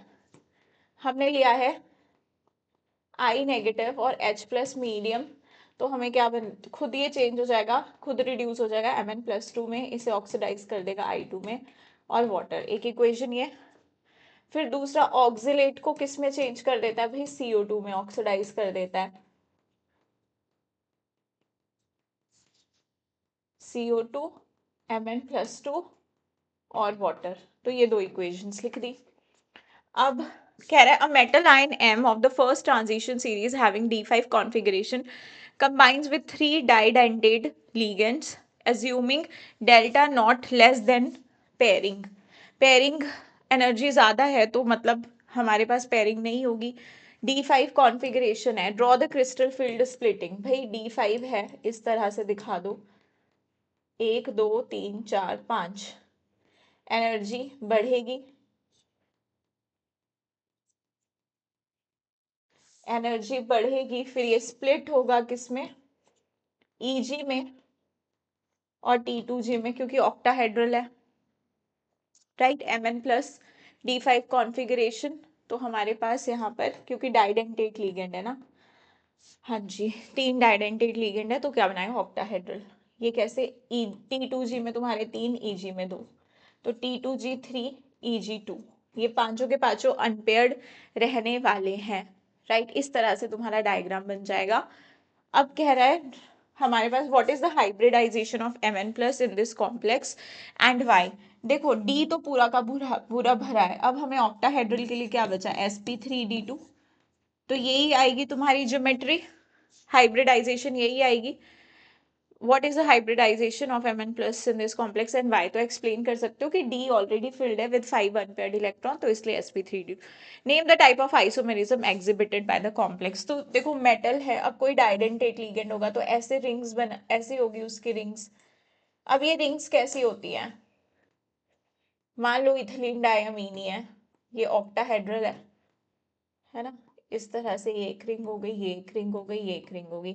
अब ये तुम्हें पता है नॉन प्लेनर रिंग्स होती हैं, नॉन प्लेनर. तो ये क्या करती है, ऑप्टिकल आइसोमेरिज्म शो करती है, क्योंकि प्लेन ऑफ सिमेट्री है नहीं है, एक इसकी मिरर इमेज भी होगी, तो ऑप्टिकल आइसोमेरिज्म यहाँ पे ये शो करेगा, राइट. तो अपना ये वाला पार्ट भी हो गया. और में एक क्वेश्चन है, और में जो क्वेश्चन पूछा है इन्होंने, that is according to valence bond theory. कह रहा है वैलेंस बॉन्ड थ्योरी की तरह A B C D and F find करो। पहले में ए फाइंड आउट करना है, तो तुम्हें क्या दिया हुआ है यहाँ पे, कोबाल्ट F4 2 नेगेटिव, तो मतलब कोबाल्ट +2 ऑक्सीडेशन स्टेट में है। कह रहा है सेंट्रल मेटल कौन सा है, तो कोबाल्ट है भाई, इसमें ए कोबाल्ट हो गया। फिर कह रहा है नंबर ऑफ अनपेयर्ड इलेक्ट्रॉन, तो कोबाल्ट 2+, एफ क्या है, वीक फील्ड लिगेंड, ये क्या हो जाएगा 3d7, 3d7 बनाओ जरा, 1 2 3 4 5 6 7, 3 अनपेयर्ड इलेक्ट्रॉन, तो बी तुम्हारा क्या आ गया 3। फिर आया तुम्हारा CrH2O twice C2O4 twice, octahedral complex है, क्रोमियम +3 है। पूछ रहा है तुमसे हाइब्रिडाइजेशन बताओ इसकी, तो वीक फील्ड लिगेंड है, क्रोमियम +3 तुम्हारा क्या हो गया D3 हो गया, 2 D खाली हैं तो D2sp3 बनेगा ऑक्टाहेड्रल में, तो हाइब्रिडाइजेशन C तुम्हारी क्या आ गई D2sp3। फिर पूछा है डी, अब 3 अनपेयर्ड इलेक्ट्रॉन है इसमें, तो डी मतलब ये पैरामैग्नेटिक होगा, पैरामैग्नेटिक होगा। फिर तुमसे पूछा है निकल NiCO4, ये मैंने तुम्हें बहुत बार बना के बताया कॉम्प्लेक्स। CO कैसा है तुम्हारा, स्ट्रॉन्ग फील्ड लीगेंड है, स्ट्रॉन्ग फील्ड लीगेंड है भाई, तो क्या होगा, निकल क्या होता है तुम्हारा, यहाँ पे 0 ऑक्सीडेशन स्टेट, 3d8 4s2, तो बना दो 1 2 3 4, 1 2 3 4 5 6 7 8, क्या हो जाएगा, पेयरिंग हो जाएगा, क्योंकि स्ट्रॉन्ग फील्ड लिगेंड है, इसकी पेयरिंग हो जाएगी और ये यहाँ शिफ्ट हो जाएगा, क्योंकि s ऑर्बिटल हाइब्रिडाइजेशन के लिए चाहिए ही चाहिए होता है। मैंने तुम्हें ये बातें बताई हैं, 1 2 3 4 5 6 7 8 9 10, ये s इधर आ जाएगा, तो s और बाकी के ये p यूज कर लेगा, तो क्या हो जाएगी हाइब्रिडाइजेशन sp3। तो तुमसे हाइब्रिडाइजेशन पूछी है, E क्या हो गया तुम्हारा sp3, ज्योमेट्री कैसी बन रही है, टेट्राहेड्रल, तो F तुम्हारा क्या हो गया, टेट्राहेड्रल हो गया। और बाकी बस ये सारी चीजें हमसे पूछी गई थी इस क्वेश्चन में।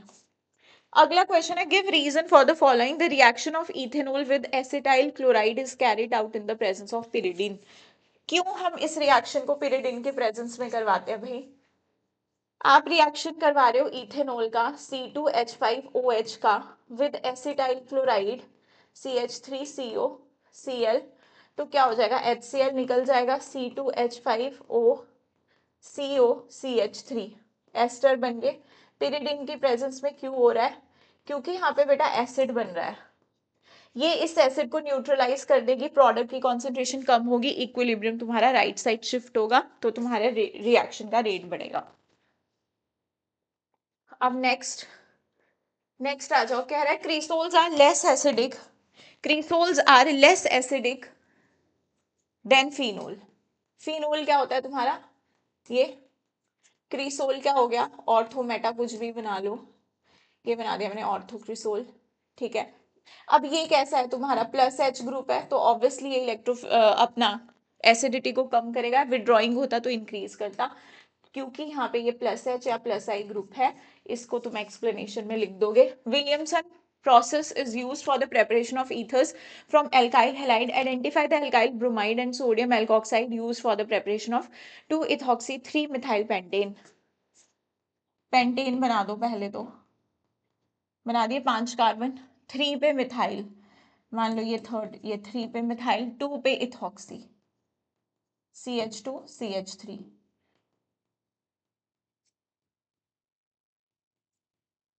ठीक है ये है।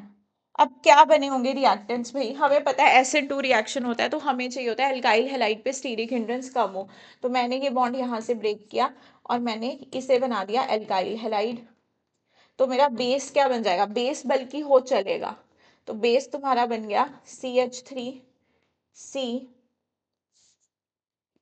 CH3 और यहाँ पे O Na, ठीक है, और यहाँ पे आगे तुम्हारे पास आ गया, आगे है CH3CH और आगे है CH3CH2CH3, ठीक है। इसे मैंने क्यों नहीं बनाया, बेशक यहाँ से भी तुम्हारा, नहीं यहाँ से तोड़ती तो 2 डिग्री बनता, 2 डिग्री हैलाइड बनता, यहाँ से 1 डिग्री बनता, तो ये रिएक्टेंट्स है, इसके अटैक से फिर तुम्हें ये मिलेगा, ठीक है। तो एल्काइल हैलाइड हमेशा वो बनाओ जहां पे स्टीरिक हिंड्रेंस कम हो। कौन सा रिएक्शन होगा, SN2। अब क्या कह रहा है हमें नेक्स्ट, ये हो गया। कन्वर्ट टॉल्विन टू नाइट्रोबेंजोइक एसिड, टॉल्विन से हम नाइट्रोबेंजोइक एसिड बना सकते हैं भाई, CH3।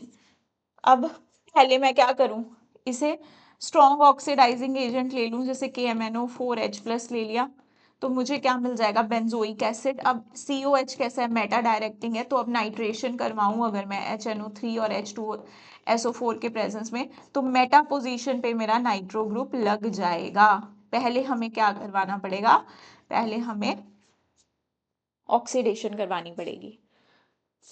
ये भी हो गई कन्वर्जन। अब next, benzene to meta nitro acetophenone. तो पहले मेरे पास बेंजीन है, क्या मैं इसकी नाइट्रेशन करवा सकती हूँ, HNO3 + H2SO4, मेरे पास क्या बन जाएगा, नाइट्रोबेंजीन बन जाएगी। अब मुझे क्या बनाना है, एसिटोफिनोन चाहिए मेटा पे, और ये है भी कैसा, -M ग्रुप, तो मेटा पे ही लगाएगा। क्या मैं एसाइलेशन करा सकती हूँ, फ्रीडल क्राफ्ट एसाइलेशन, तो यहाँ पे मेटा पोजीशन पे तुम्हारा क्या लग जाएगा, एसाइल ग्रुप। ये हो गया। अब कह रहा है out of formic acid and acetic acid which one will give HVZ reaction. तो भाई HVZ रिएक्शन कौन देगा, जहां पे अल्फा कार्बन हो, अल्फा हाइड्रोजन हो। तो फॉर्मिक एसिड में तो कोई अल्फा हाइड्रोजन है ही नहीं, देख लो भाई। लेकिन एसिटिक एसिड के पास है, एसिटिक एसिड के पास है अल्फा कार्बन भी और अल्फा हाइड्रोजन भी, तो ये HVZ रिएक्शन देगा। क्या होता है तुम्हारा HVZ रिएक्शन, तुम्हारा कोई भी हेलोजन अल्फा पोजीशन पे ऐड कर लो रेड फॉस्फोरस के प्रेजेंस में, तुम्हारे पास CH2 Br COOH, ये बन जाएंगे alpha hello carboxylic acid, alpha bromo carboxylic acid बन गया।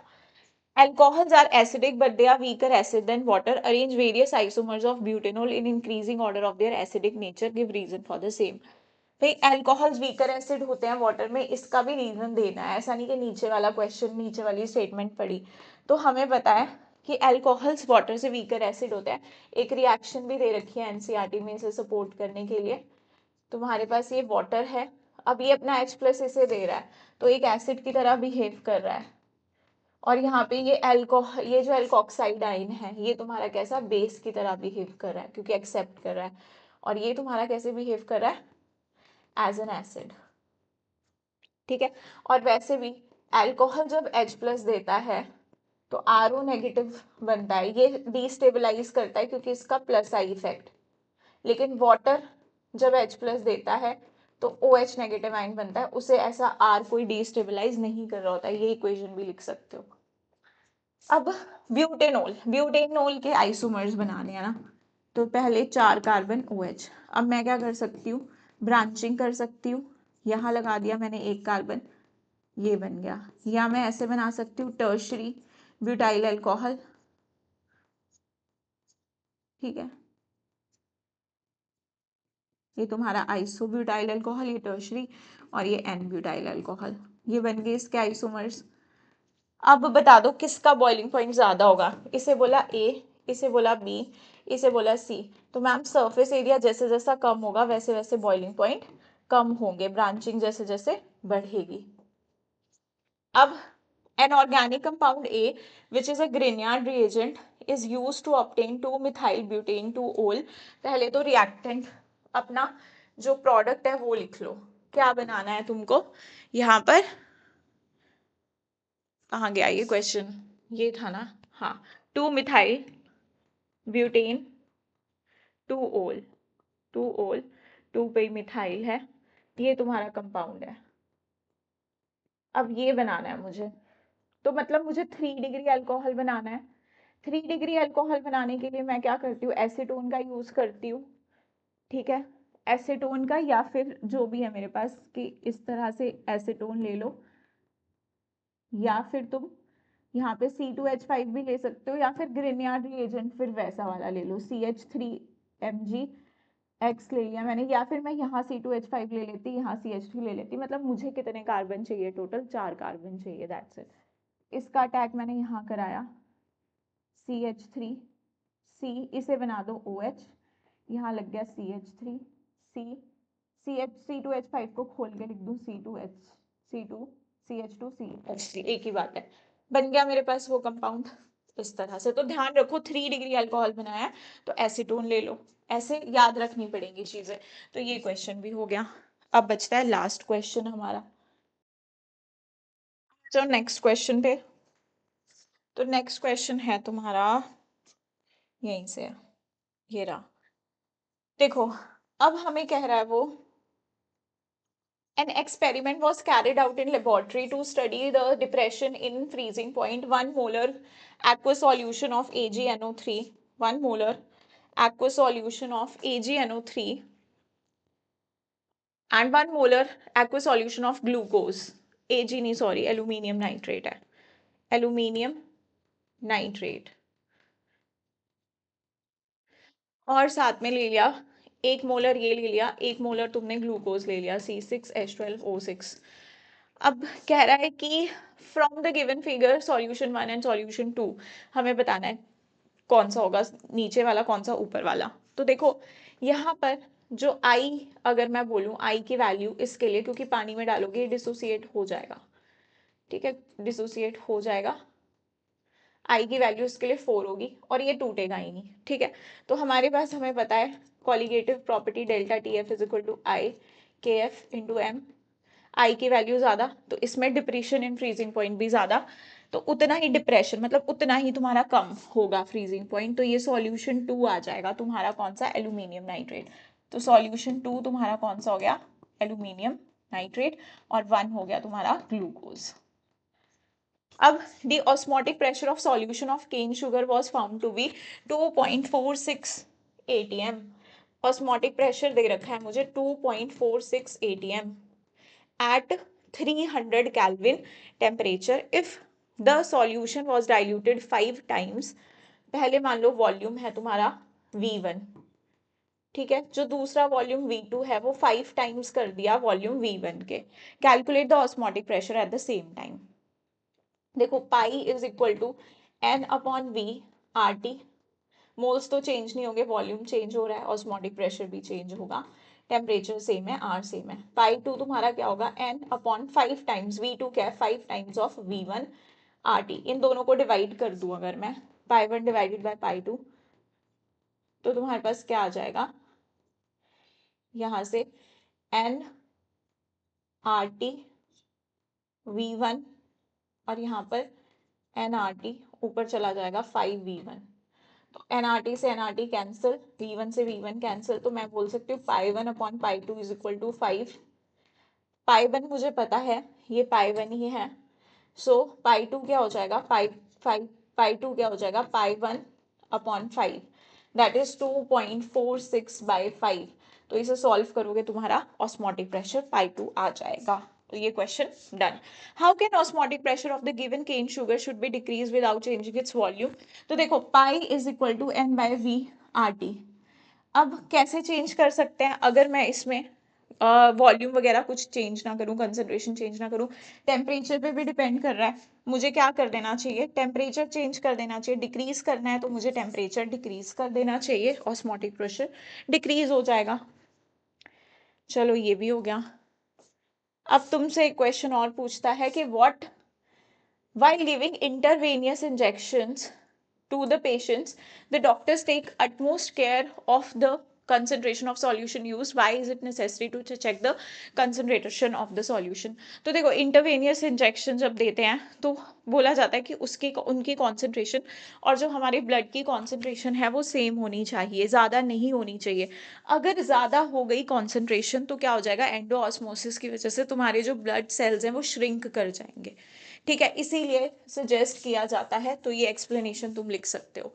अब बी में कह रहा है a solution of phenol was obtained by dissolving 2 into 10 raised to the power minus 2 kg। तो वेट ऑफ सॉल्यूट मुझे कितना दिया है, that is 2 into 10 raised to the power minus 2 kgs, that is phenol. Weight of solvent मुझे कितना दिया है 1 kg। Experimentally it was found to be 73% associated, मतलब अल्फा मुझे कितना दिया है 0.73, ठीक है। तो हमारे पास यहाँ पे calculate the depression in freezing point recorded, calculate हाँ calculate the depression in freezing point calculate करना है मुझे यहाँ पे।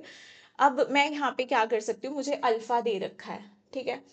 अब यहाँ पे क्या हो रहा है, ये कह रहा है कि जो फिनोल है, a solution of phenol was obtained by dissolving this 73% associated, 73% associate हुआ है, तो अल्फा पता चल गया। एन कितना होगा भाई, एसोसिएशन हो रही है, अगर दो मॉलिक्यूल है तो उनसे एक बन रहा है, तो एन की वैल्यू हाफ हो जाएगी यहाँ पे।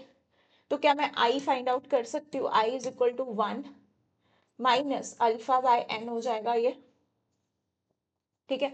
तो यहाँ पे मैं क्या कर सकती हूँ, कैलकुलेट कर सकती हूँ आई की वैल्यू, और आई की वैल्यू अगर मेरे पास आ गई तो मैं क्या कर सकती हूँ, delta T F is equal to I into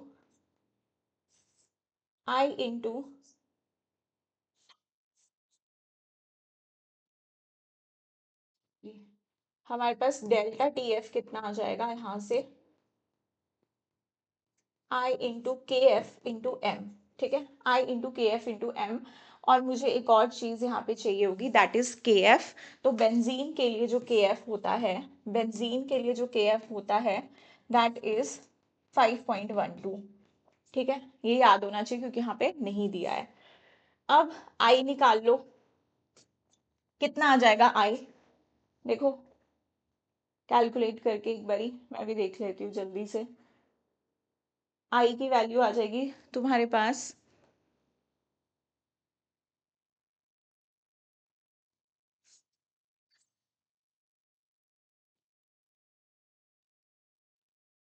1 -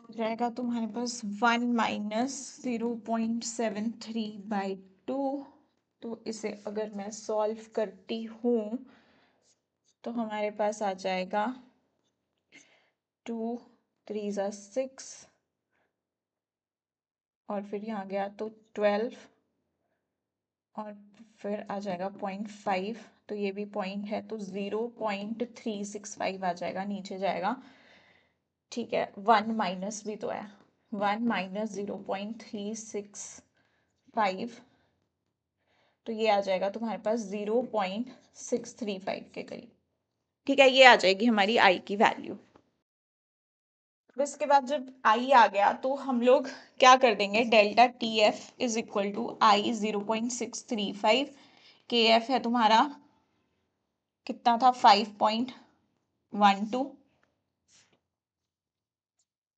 and उसके बाद हमारे पास मोलैलिटी, ये एम क्या होता है, मोलैलिटी। मोलैलिटी क्या होती है, wait of solvent, wait of solvent KGs में है तो इसको ग्राम में चेंज कर लो भाई, ठीक है। तो हमारे पास ये आ गया 20 ग्राम्स आ जाएगा ये यहाँ से 20। अब नंबर ऑफ मोल्स चाहिए होता है, मोलैलिटी क्या होती है, number of moles of solute divided by weight of solvent in KGs, वो केजी में ही है, उसे चेंज करने की जरूरत नहीं है। तो 20 मोल फिनोल का मोलर मास होता है 94, और वेट ऑफ सॉल्वेंट है तुम्हारे पास 1, लिखो ना लिखो कोई बात नहीं। हाँ, तो ये सारी वैल्यूज मैंने पुट कर दी, अब इसको सॉल्व करके जो भी आएगा वो तुम्हारा डेल्टा टी एफ होगा, ठीक है। ये सारे क्वेश्चंस थे, और जो ये फॉर विजुअली चैलेंज लर्नर्स हैं ये भी सेम ही क्वेश्चंस है, डिफरेंट नहीं है, हमने ये ऑलरेडी कर लिए question. So that's all for the sample paper. Thank you so much for watching.